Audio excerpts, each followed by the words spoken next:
Hello guys, welcome back to my channel.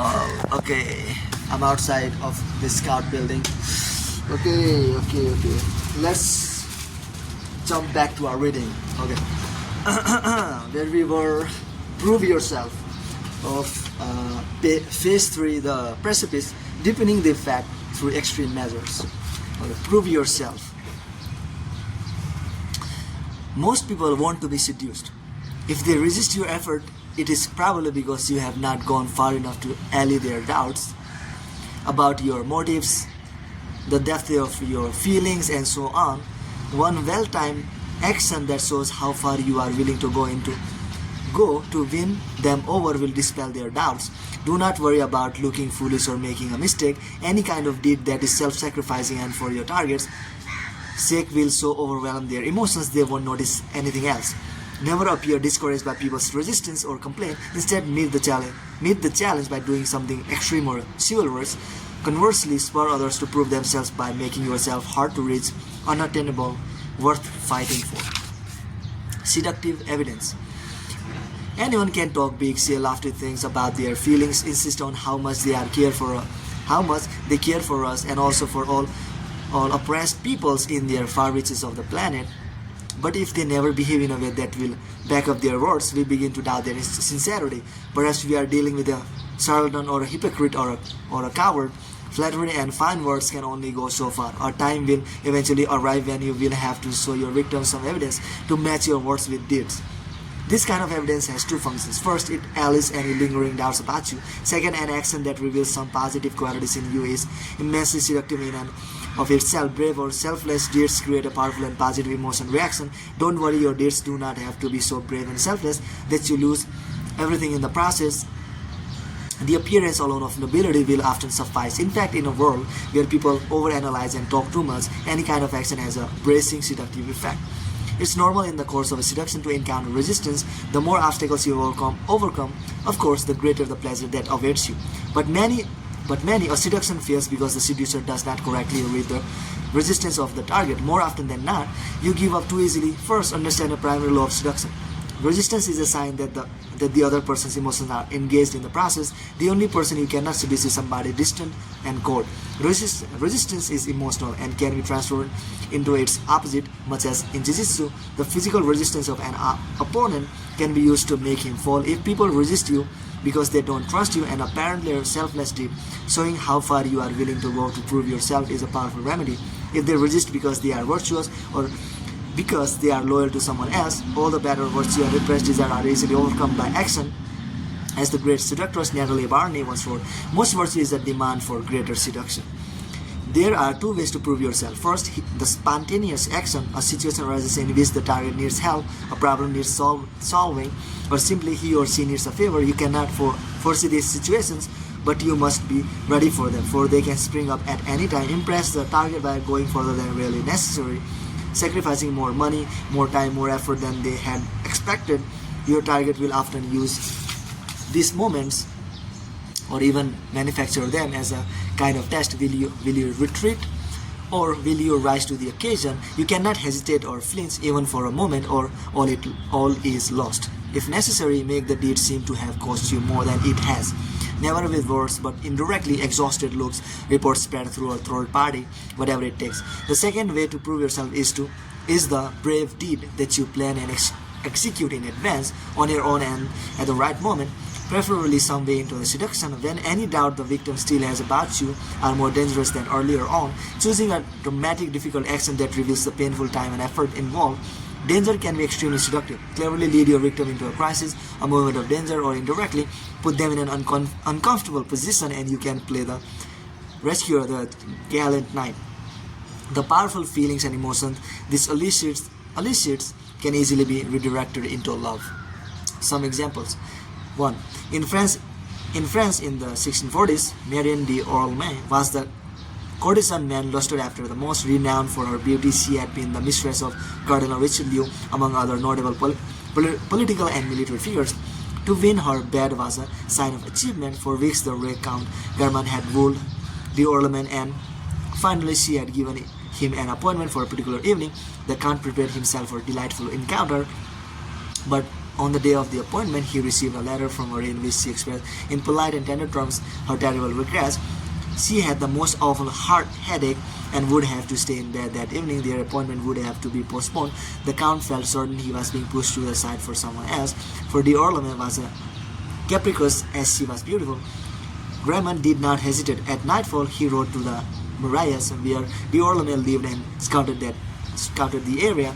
In a square near her home, he spotted a man approaching on foot. Recognizing the Duc de Brissac, he immediately knew that this man was to supplant him in the courtesan's bed. Brissac seemed unhappy to see the Count, and so Gramont approached hurriedly and said, "Brissac, my friend, you must do me a service of the greatest importance. I have an appointment for the first time with a girl who lives near this place, and as this visit is only to concert measures, I shall make but a very short stay. Be so kind as to lend me your cloak and walk my horse a little until I return. But above all, do not go far from this place without waiting for an answer." Gramont took the Duke's cloak and handed him the bridle of his horse. Looking back, he saw that Brissac was watching him, so he prepared to enter. A horse slipped out through the back, circled around, and reached D'Orleans' house without being seen. Gramont knocked at the door, and a servant, mistaking him for the Duke, let him in. He headed straight for the lady's chamber, where he found her lying on a couch in a sheer gown. He threw off Brissac's cloak, and she asked in fright, What is the matter, my fair one?" he asked. "Your headache and all, to all appearance is gone." She seemed put out, exclaimed she still had the headache, and insisted that he leave. It was up to her, she said, to make a break appointment. Madame Gramont said calmly, "I know what perplexes you. You are afraid lest Brissac should meet me here, but you may make yourself easy on that account." He then opened the window and revealed Brissac out in the square, dutifully walking back and forth with a horse like a common stable boy. He looked ridiculous. D'Orleans burst out laughing, threw her arms around the Count, and exclaimed, "My dear Chivalry, I can hold out no longer. You are too amiable and too eccentric not to be pardoned." He told her the whole story, and she promised that the Duke could exercise horses all night, but she would not let him in. They made an appointment for the following evening. Outside, the Count returned the cloak, apologized for taking so long, and thanked the Duke. Brissac was most gracious, even holding Gramont's horse for him to mount and waving the goodbye as he rode off. Interpretation: Count Gramont knew that most would-be seducers give up too easily, mistaking capriciousness or apparent coolness as a sign of a genuine lack of interest. In fact, it can mean many things. Perhaps the person is testing you, wondering if you are really serious. Prickly behavior is exactly this kind of test. If you give up at the first sign of difficulty, you obviously do not want them that much. Or it could be that they themselves are so uncertain about you, or are trying to choose between you and someone else. In any event, it is absurd to give up. One uncontrovertible demonstration of how far you are willing to go will overwhelm all doubts. It will also defeat your rivals, since most people are timid, worried about making fools of themselves, and so rarely risk anything. When dealing with difficult or resistant targets, it is usually best to improvise, the way Gramont did. If your action seems sudden and a surprise, it will make them more emotional. Loosen them up a little. Roundabout accumulation of information, a little spying is always a good idea. Most important is the spirit in which you are intact your proof. If you are light-hearted and playful, if you make the target laugh, proving yourself and amusing them at the same time, it won't matter if you mess up, or if they see you have employed a little trickery. They will give in to the pleasant mood you have created. Notice that the Count never whined or grew angry or defensive. All he had to do was pull back the curtain and reveal the Duke walking his horse, melting D'Orleans' reason with laughter. In one well-executed act, he showed what he would do for a knight of her favors. 2. Pauline Bonaparte, the sister of Napoleon, had so many affairs with different men over the years that doctors were afraid for her health. She could not stay with one man for more than a few weeks. Novelty was her only pleasure. After Napoleon married her off to Prince Camillo Borgias in 1803, her affairs only multiplied, and so when she met the dashing Major Jules de Canovier in 1810, everyone assumed the affair would last no longer than the others. Of course, the Major was a decorated soldier, well-educated and accomplished dancer, and one of the most dangerous men in the army. But Pauline, 30 years old at the time, had affairs with dozens of men who could have matched that resume. A few days after the affair began, the imperial dentist arrived. Says Pauline, a toothache had been causing her sleepless nights, and the dentist so he would have to pull out the back tooth right then and there. No painkillers were used at the time, and as the man began to take out his various instruments, Pauline grew terrified. Despite the pain of the tooth, she changed her mind and refused to have it pulled. Major Cannaville was lounging on a couch in a silken robe. Taking all this in, he tried to encourage her to have it done. A moment or two of pain, and it's over forever. A child could go through with it and not utter a sound. I'd like to see you do it, she said. Cannaville got up, went over to the dentist, chose a tooth in the back of his own mouth, and ordered that it be pulled. A perfectly good tooth was extracted, and Cannaville barely battled an eyelash. After this, not only did Pauline let the dentist do the job, her opinion of Cannaville changed. No man had ever done anything like this for her before. The affair had been going to last but a few weeks. Now it stretched on. Napoleon was not pleased. Pauline was a married woman. Short affairs were allowed, but a deep attachment was embarrassing. He sent Cowley to Spain to deliver a message to a general there. The mission would take weeks, and in the meantime, Pauline would find someone else. Cannaville, though, was not your average lover. Riding day and night without stopping to eat or sleep, he arrived in Salamanca within a few days. There he found that he could proceed no further since communications had been cut off, and so without waiting for further orders, he rode back to Paris without an escort. Through enemy territory, he could meet with Pauline only briefly. Napoleon sent him right back to Spain. It was months before he was finally allowed to return, but when he did, Pauline immediately resumed her affairs with him, an unheard of act of loyalty on her part.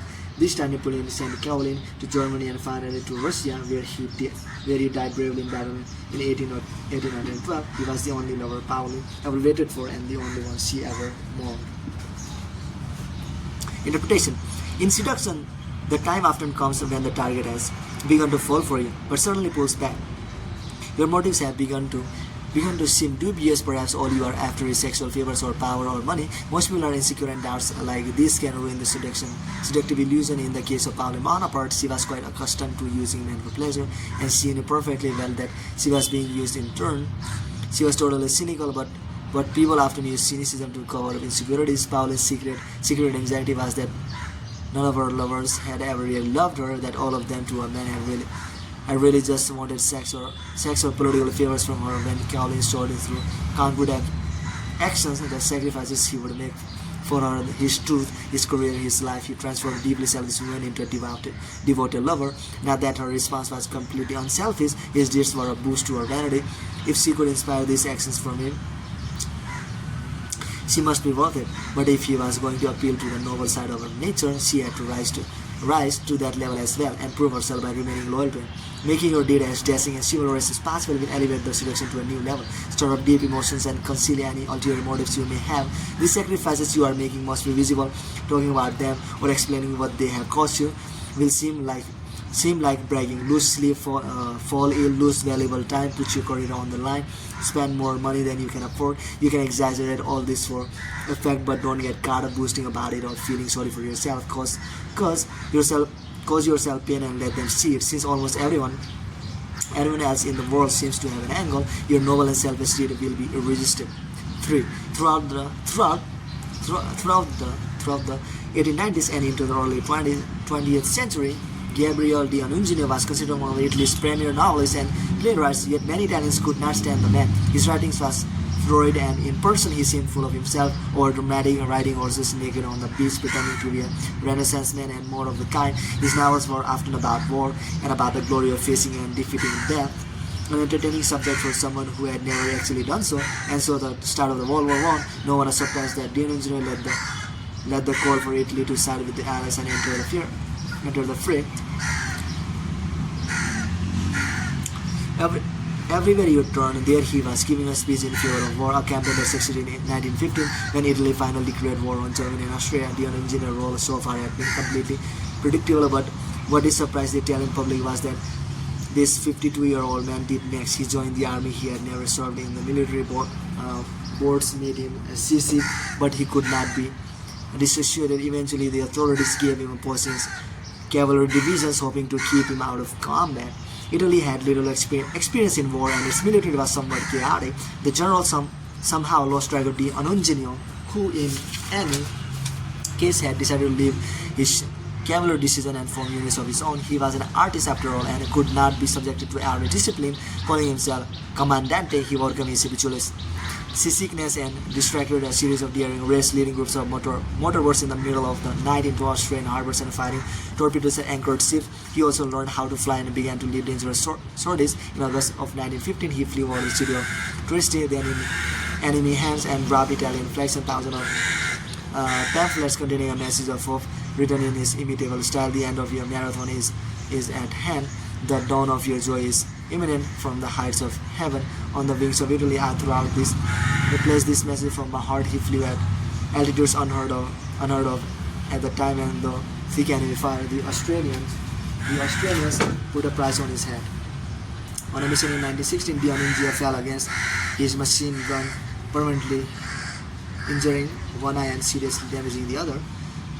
Told his flying days were over, he convalesced in his home in Venice. At the time, the most beautiful and fashionable woman in Italy was generally considered to be the Countess Morosini, for mistress of the German Kaiser. Her place was one of the Grand Canal opposite the home of D'Annunzio. Now she found herself besieged by letters and poems from the writer soldier, mixing details of his flying exploits with declarations of his love. In the middle of air raids on Venice, he would cross the canal barely able to see out of one eye to deliver his latest poem. D'Annunzio was much beneath Morrison's station, a mere writer, but his willingness to brave anything on her behalf won her over. The fact that his reckless behavior would get him killed any day only hastened the seduction. D'Annunzio ignored the doctor's advice and returned to flying, leading even more daring raids than before. By the end of the war, he was Italy's most decorated hero. Now, wherever in the nation he prepared, the public filled the pizzas to hear his speeches. After the war, he led a march on Fiume on the Ardea coast in the negotiations to settle the war. Italians believed they should have been awarded this city, but the Allies had not agreed. D'Annunzio's forces took over the city, and the poet became a leader of ruling Fiume for more than a year as an autonomous republic. By then, everyone had forgotten about his less than glorious past as a decadent writer. Now he could do no wrong. Interpretation. The appeal of seduction is that of being separated from our normal routines, experiencing the thrill of the unknown. That is the ultimate unknown. In period of chaos, confusion and death, the plagues that swept Europe in the Middle Ages, the terror of the French Revolution, the air raids on London during World War II, people often let go of their usual caution and do things they never would otherwise. They experience a kind of delirium. There is something immensely seductive about danger, about heading into the unknown, showing that you have a reckless streak and a daring nature, that you lack the usual fear of death, and you are instantly fascinating to the bulk of humanity. What you are proving is this instance is not how you feel towards another person, but something about yourself. You are willing to go out on a limb. You are not just another talker and braggart. It is a recipe for instant charisma. Any political figure, Churchill, de Gaulle, Kennedy, who has proven himself on the battlefield as an unmatched appeal. Many had thought of D'Annunzio as a fabulous womanizer. His experience in the war gave him a heroic scene, a Napoleonic aura. In fact, he had always been an effective seducer, but now he was even more devilishly appealing. You do not necessarily have to risk death, but putting yourself in its vicinity will give you a seductive charge. It's often best to do this some way into the seduction, making it come as a pleasant surprise. You are willing to enter the unknown. No one is more seductive than the person who has had a brush with teeth. People will be drawn to you. Perhaps they are hoping that some of your adventurous spirit will rub off on them. For according to one version of the Arthurian legend, the great knight Sir Lancelot once caught a glimpse of Guinevere, King Arthur's wife, and that glimpse was enough. He fell madly in love, and so when word reached him that Queen Guinevere had been kidnapped by an evil knight, Lancelot did not hesitate. He forgot his other chivalrous tasks and hurried in pursuit. His horse collapsed from the chase, so he continued on foot. Finally, it seemed that he was close, but he was exhausted and could go no further. A horse-driven cart passed by. The cart was filled with loathsome-looking men shackled together. In those days, it was the tradition to place criminals, murderers, traitors, cowards, thieves in such a cart, which then passed through every street in town so that people could see it. Once you had ridden in the cart, you lost all feudal rights for the rest of your life. The cart was such a dreadful symbol that seeing an empty one made you shiver and give a sign of the cross. Even so, Sir Lancelot accosted the cart's driver, a dwarf, in the name of God. Tell me if you see my lady the queen pass by this way. If you want to get into this cart I'm driving, said the dwarf, by tomorrow you'll know what has become of the queen. Then he drove the cart onward. Lancelot hesitated for 2 of the horse's steps, then ran after it and climbed it. Whenever the cart went, townspeople heckled it. They were most curious about the knight among the passengers. What was his crime? How will he be put to death? Flayed, drowned, burned upon a fire of thorns? Finally, the dwarf let him get out without a word as the whereabouts of the queen. To make matters worse, no one now would go near or talk to Lancelot, for he had been in the cart. He kept on chasing the queen, and all along the way he was cursed at, spat upon, challenged by other knights. He had disgraced knighthood by riding in the cart, but no one could stop him or slow him down. And finally he discovered that the queen's kidnapper was the wicked Malignant. He caught up with Malignant and two fought a duel. Still weak from the chase, Lancelot seemed to be near defeat, but when word reached him and the queen was watching the battle, he recovered his strength and was on the verge of killing Malignant. When a truce was called, Guinevere was handed over to him. Lancelot could hardly contain his joy at the thought of finally being in his lady's presence, but to his shock, she seemed angry and would not look at her rescuer. She told Malignant's father, "Sire, in truth, he has wasted his efforts. I shall always deny that I feel my gratitude towards him." Lancelot was mortified, but he did not complain. Much later, after undergoing innumerable further trials, she finally relented and they became lovers. One day he asked her when she had been abducted by Malignant. Here she heard the story of the cart and how he had disgraced knighthood. Was that why she had treated him so coldly that day? The queen replied, "By denying for 2 steps you showed your unwillingness to climb into it. That, to tell the truth, is why I didn't wish to see you or speak with you." Interpretation. The opportunities to do your selfless deed often comes upon you suddenly. You have to show your worth in an instant, right there on the spot. It could be a rescue situation, a gift you could make or a favor you could do, a sudden request or drop everything and come to their aids. What matters? Interpretation. The opportunity to do your selfless deeds often comes upon you suddenly. You have to show your worth in an instant, right there on the spot. It could be a rescue situation, a gift you could make or a favor you could do, a sudden request to drop everything and come to their aid. What matters most is not whether you act rashly, make a mistake and do something foolish, but that you seem to act on their behalf without a thought for yourself or the consequences. At a moment like this, hesitation even for a few seconds can ruin all the hard work for its direction, revealing you as a self-absorbed, unchivalrous and cowardly. This, at any rate, is the moral of Chatran, the Torres 12th century version of the story of Lancelot. Remember, not only what you do matters, but how you do it.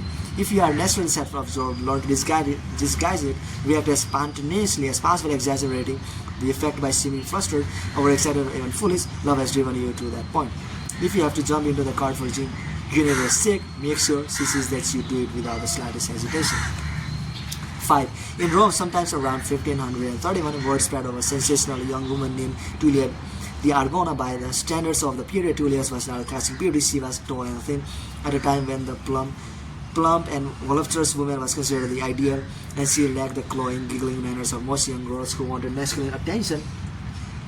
No, her color was nobler, her Latin was perfect, she could discuss the latest literature, she played the lute and sang. In other words, she was novelty, and since that was all most men were looking for, they began to visit her in the great numbers. She had a lover, a diplomat, and the thought that one man had won her physical favors drove them all mad. Her male visitors began to compete for her attention, writing poems in her honor, vying to become her favorite. None of them succeeded, but they kept on trying. Of course, there are some who were offended by her, stating publicly that she was no more than a high-class whore. They repeated the rumor, perhaps true, that she had made older men dance while she played the lute, and if their dancing pleased her, they could hold her in their arms. To Tullia's faithful followers, all of the novel brought this was slander. They wrote a document that was distributed far and wide. Our honored mistress, the well-born and honorable Lady Tullia the Argona, that surpasses all ladies of the past, present, or future by the dazzling qualities. Anyone who refuses to conform to this statement is hereby charged to enter the list with one of the undersized knights who will convince him in the customary manner. Tullia left Rome in 1535, going first to Venice, where the poet Tasso became her lover, and eventually to Ferrara, which was then perhaps the most civilized court in Italy. And what a sensation she caused there. Her voice, her singing, even her poems were praised far and wide. She opened a literary academy devoted to ideas of free thinking. She called herself a muse, and as in Rome, a group of young men collected around her. They would follow her around the city, carving her name in trees, writing sonnets in her honor, and singing them to anyone who would listen.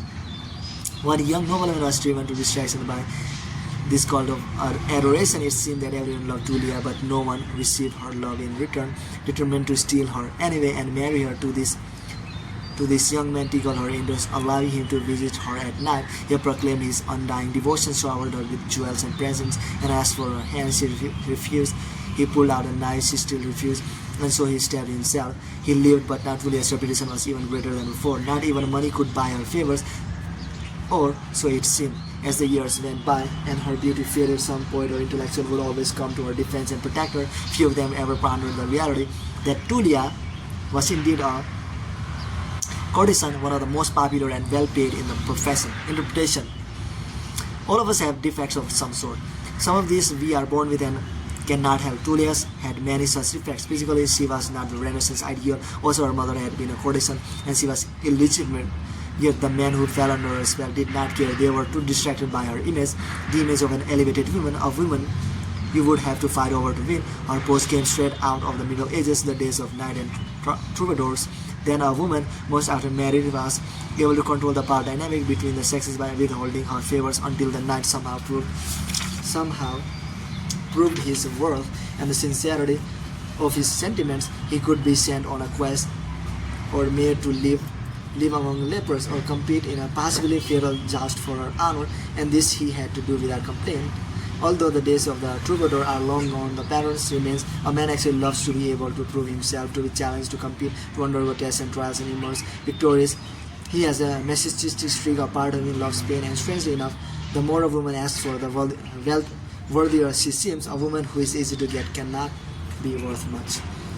Make people compete for your attention, make them prove themselves in some way, and you will find them rising to the challenge. The heat of seduction is raised by such challenges. Show me that you really love me. When one person of either sex rises to the occasion, often the other person is now expected to do the same, and the seduction heightens. By making people prove themselves true, you raise your values and cover up your defects. Your targets are too busy trying to prove themselves to notice your blemishes and faults. Symbol: the tournament. On the field, with its bright pennants and caparisons horses, the lady looks on as knights fight for her hand. She has heard them declare love on bended knees, their endless songs and pretty promises. They are all good at such things, but then the trumpet sounds and the combat begins. In the tournament, there can be no faking or hesitation. The knight she chooses must have blood on his face and a few broken limbs. Reversal. When trying to prove that you are worthy of a target, remember that every target sees things differently. A set of physical prowess will not impress someone who does not value physical prowess. It will just show that you are after attention, flaunting yourself. Seducers must adapt their way of proving themselves to the doubts and weaknesses of the seduced. For some, fine words are better proofs than daredevil deeds, particularly if they are written down. With these, people show your sentiments in a letter, a different kind of physical proof, and one with more poetic appealing than some snowy bit of action. Know your targets well and aim your seductive evidence at the source of their doubts or resistance. Tomorrow, effector regression. Okay, so guys, yeah, bye. I'll catch you in the next video.